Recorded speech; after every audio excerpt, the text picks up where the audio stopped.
Evangelho nos fala, vocês terão tribulações. Deus sabe que não vai ser fácil testemunharmos o seu Evangelho no mundo, mas Ele pede para reclinarmos nossa cabeça no coração dEle. Ali nós vamos encontrar forças. Percebe que Jesus fala, Ele não nos diz, venha me seguir porque tudo será muito tranquilo. Não, Jesus ele nunca iludiu ninguém, ele foi muito autêntico, muito verdadeiro, chegava a assustar às vezes, mas ele dizia a verdade com docilidade. E quando nós descobrimos que Santa Rita encontra em Jesus a motivação para não desanimar, ela experimenta a graça do Deus do impossível. Se nós formos analisar toda a vida de Santa Rita, é costurada pelo impossível de Deus, porque ali houve um coração que se abandonou, um coração que se entregou. Mas a gente precisa tomar às vezes cuidado, quando nós confiamos no Deus do impossível. Padre, o que você está falando? Porque às vezes a gente pensa que toda a responsabilidade recai sobre Deus. Deus faz o impossível, mas eu não posso deixar de refletir que nas nossas mãos se encontra o possível. É muito cômodo às vezes da nossa parte, esperar que Deus faça a nossa também. Pode ser que o milagre que incansavelmente eu estou pedindo a Deus não aconteceu ainda, não porque Deus não quis realizar, mas Ele está esperando a gente perceber qual é a parte que nos cabe. Eu já contei aqui na comunidade, repito, uma história, ela é engraçada, mas ela é verdadeira. Numa paróquia, eu estava no expediente paroquial, vem um jovem e diz para mim assim, padre, reze por mim, eu estou procurando emprego, está muito difícil.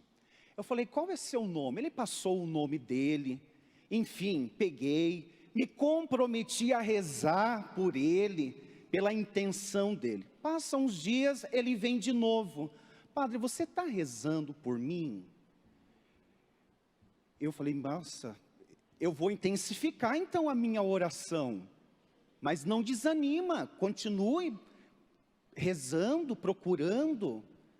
E para minha surpresa, ele aparece depois de uns dias de novo, assim, me cobrando já. Padre, você não está rezando por mim, né? Daí eu falei assim, eu estou? Vem uma ideia na minha cabeça, algo do tipo, pergunta se ele está procurando emprego. E ele falando, se queixando, pergunta se ele está procurando emprego. Você, meu Deus, é claro. Sabe quando você conversa com alguém, mas você está conversando com você mesmo? Era a situação.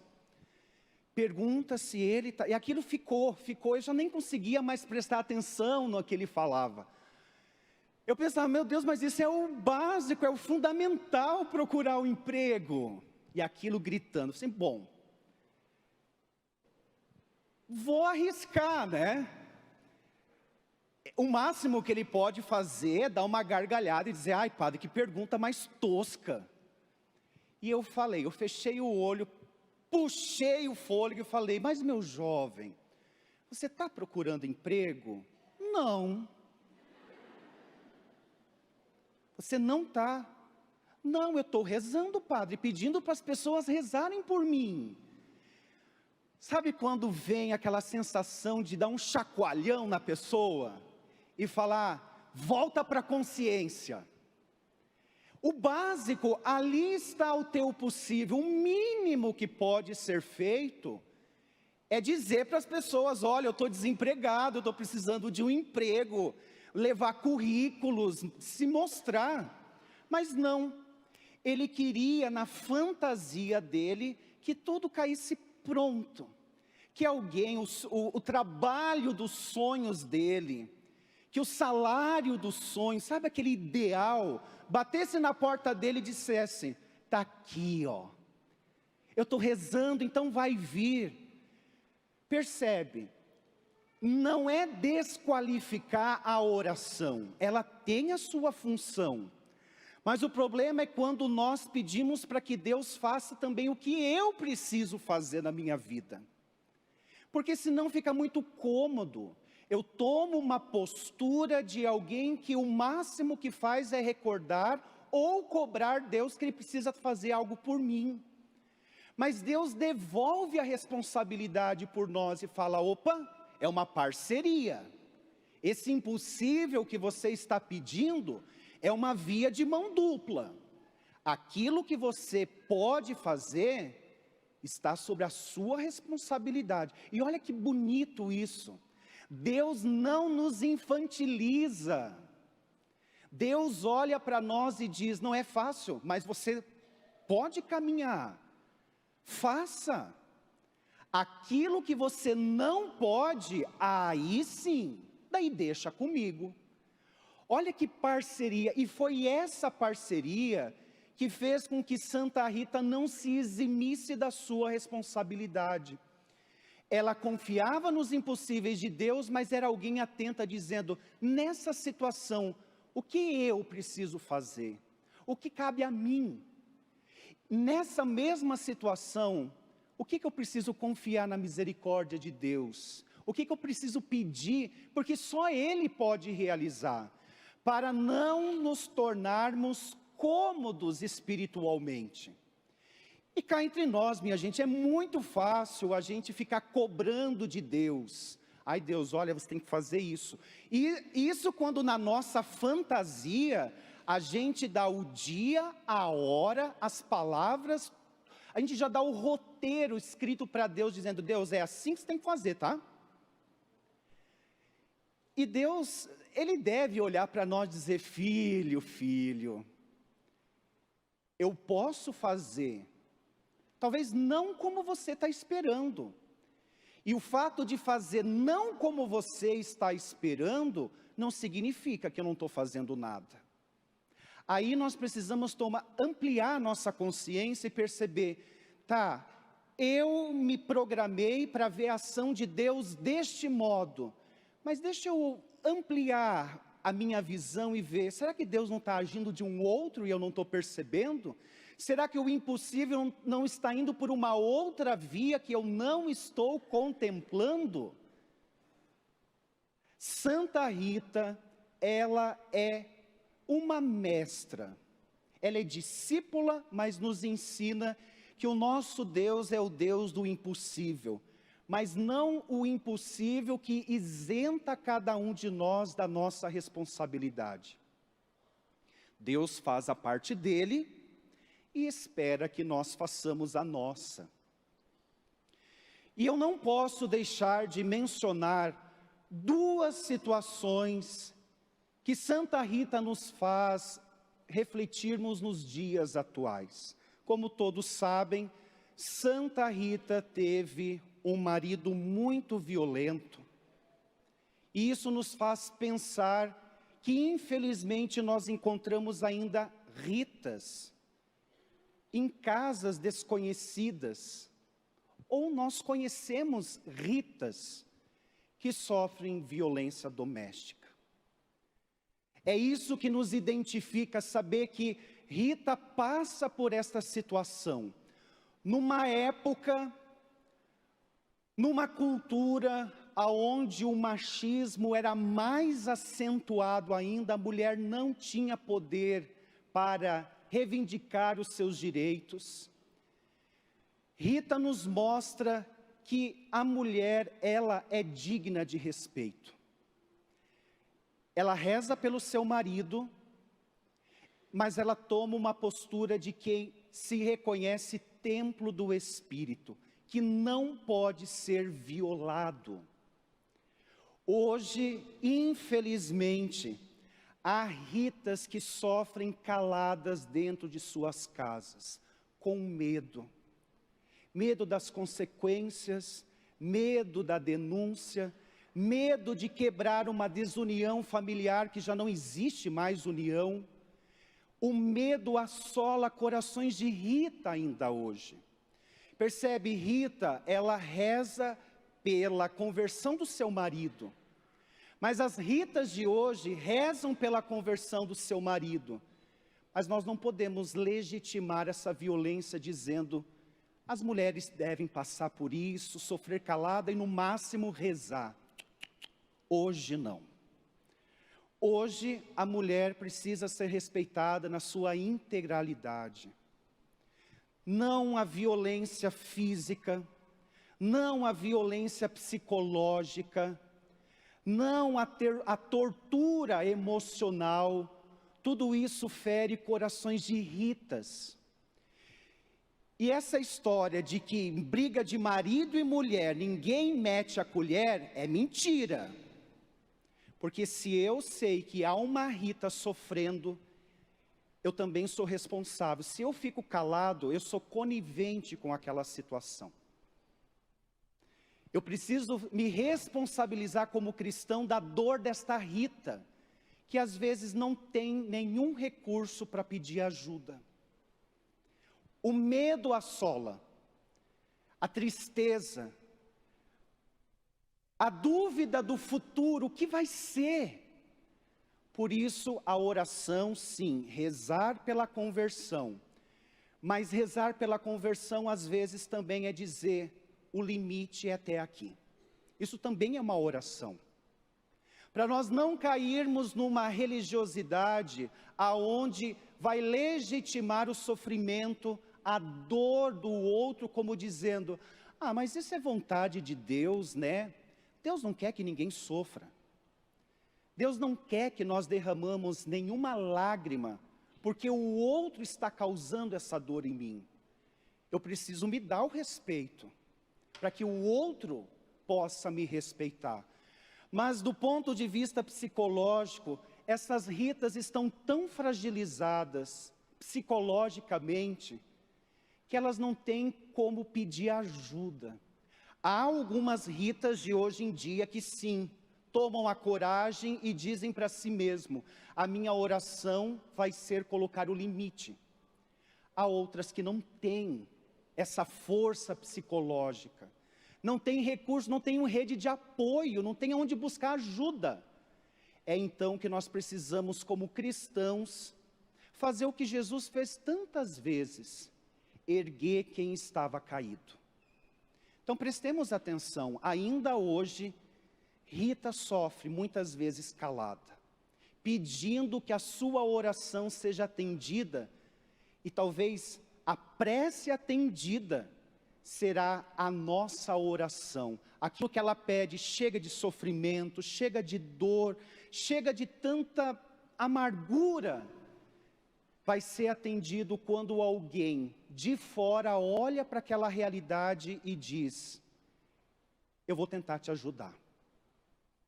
A segunda realidade que Rita passa na sua vida, que muitas vezes nós nos identificamos, é com o alcoolismo.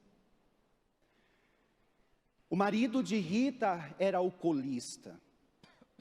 E esta realidade toca, infelizmente, muitas das nossas famílias. O alcoolismo, ele é uma questão de saúde pública.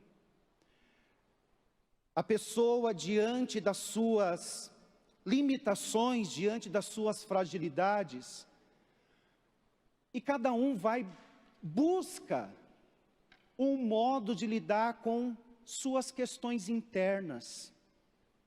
Por isso que nós não podemos julgar dizendo: ah, mas nessa situação eu daria conta, você daria conta. Essa pessoa não. Às vezes o parâmetro que nós usamos para dizer o outro que é certo e o que é errado, às vezes é nós mesmos. Só que o outro não é eu, e eu não sou o outro, por isso não dá para comparar. Não nos cabe julgar quem está passando por essa dificuldade na sua vida.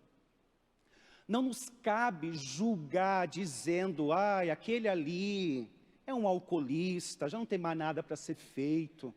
Não. Há quem reconhece, depois de muitas perdas, infelizmente, que precisa de ajuda. Mas o alcoolista, na grande maioria das vezes, não percebe que ele precisa de ajuda. Para ele está tudo bem. Ele não consegue ver as consequências dos seus atos. Ele pede desculpa, mas depois volta. É um ciclo que se repete, não tem fim, até que uma ação possa intervir e romper esse ciclo. Aí entra a nossa fé inteligente. A oração tem o seu valor, sim. Não vamos negar. A espiritualidade desempenha um papel fundamental no tratamento de pessoas com transtornos de qualquer droga ilícita. Só que a gente precisa reconhecer que a gente precisa se servir daquilo que eu disse no início da celebração, daquilo que está no meu possível. O alcoolista nunca consegue, dificilmente reconhece e chega a nós e diz assim: olha, eu estou precisando de ajuda, por favor, me leva para uma clínica, me leva para alguém, um especialista, um psiquiatra, um psicólogo, porque é difícil. Sim, mas é a grande minoria. A maioria não consegue perceber que ele ou ela traz uma dificuldade dentro de si. E não é comum nós ouvirmos o transtorno que causa o alcoolismo dentro das nossas famílias. Porque não é só o alcoolista que sofre, é a família que sofre junto. Aí entra a fé inteligente. Eu faço nessa situação o que compete a mim fazer. Buscar os recursos. Hoje quem passa ou quem trilha esse caminho, ele não está fadado à infelicidade para sempre. Percebe que a espiritualidade entra como um motor que gera motivação para começar um tratamento. Uma motivação interior para persistir num tratamento. E hoje Deus nos deu a sabedoria e temos os recursos da ciência que pode ser usado a nosso favor. Então, olha a fé inteligente. Não estou dizendo, Deus, vamos negar a espiritualidade porque temos os recursos. Não, é uma união de forças. Não dá para nós dizermos, só rezando vai acontecer. Pode, sim, Deus é o Deus do impossível. Mas Deus também age por meio de mãos humanas. Deus age por meio dos profissionais da saúde. Então, se você passa por essa situação, se na sua família há a presença dessa marca dolorosa, Deus não te abandona. Jamais. Eu sei o quanto é difícil contemplar essa situação ao vivo, dentro de sua casa. Deus faz a parte dele. E qual é a nossa? Há uma responsabilidade minha também. Se o outro não reconhece, então eu preciso num momento fazer por ele. Queridos irmãos e irmãs, eu acredito que é isso que faz nós nos identificarmos com Santa Rita de Cássia. Porque o que essa mulher passou na vida, às vezes não é diferente do que nós passamos na nossa, em maior ou menor proporção. Talvez eu não tenha nenhum alcoolista dentro da minha casa, mas eu conheço uma história de um conhecido, que afeta alguém. Por isso, queridos irmãos e irmãs, ela é a santa dos impossíveis, eu não tenho dúvida disso. Porque ela soube confiar no Deus do impossível, mas sem tirar a nossa responsabilidade. Repito, aquilo que compete a nós é conosco. Aquilo que compete a Deus é com Deus. Sede nossa protetora, Rita bem-aventurada.